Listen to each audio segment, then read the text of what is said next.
বর্তমান সময়ে ব্যবসার পাশাপাশি অনেক ব্যবসায়ী হচ্ছেন উদ্যোক্তা। এমনই একজন ব্যবসায়ী ছাগলনাইয়ার আরিফিন চৌধুরী বাদল, যিনি ব্যবসার পাশাপাশি নিজ এলাকায় গড়ে তুলেছেন জাহান অ্যাগ্রো ফার্ম নামের আধুনিক একটি গরুর খামার। তার এই খামারে রয়েছে দুগ্ধ ও মাংসজাতের দেশি বিদেশি প্রায় 4 শতাধিক গরু। আসন্ন পবিত্র ঈদুল আজহা উপলক্ষে এই খামারে প্রস্তুত হয়েছে কোরবানির জন্য মাংসজাতের 200টি গরু। নয়নাভিরাম প্রাকৃতিক পরিবেশে গড়ে তোলা এই খামারের অবস্থান ফেনীর ছাগলনাইয়া উপজেলার দক্ষিণ সদর চৌধুরী রাস্তার পাশে। খামারে লালন পালনকৃত গরুগুলোকে খাওয়ানো হয় খৈল, ভুসি এবং মাঠে নিজেদের চাষ করা সবুজ ঘাস। এবার কোরবানি উপলক্ষে এই খামারে আপনি পাবেন আপনার পছন্দের কোরবানির পশু।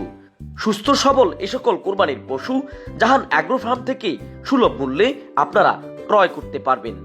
এদিকে বাদল চৌধুরীর এই গরুর খামার দেখে এলাকার তরুণ যুবকদের আগ্রহ বাড়ছে খামারের প্রতি।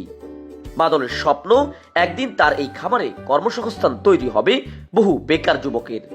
ব্যবসার পাশাপাশি দেশের মানুষের সেবায় কাজ করতে চান তিনি।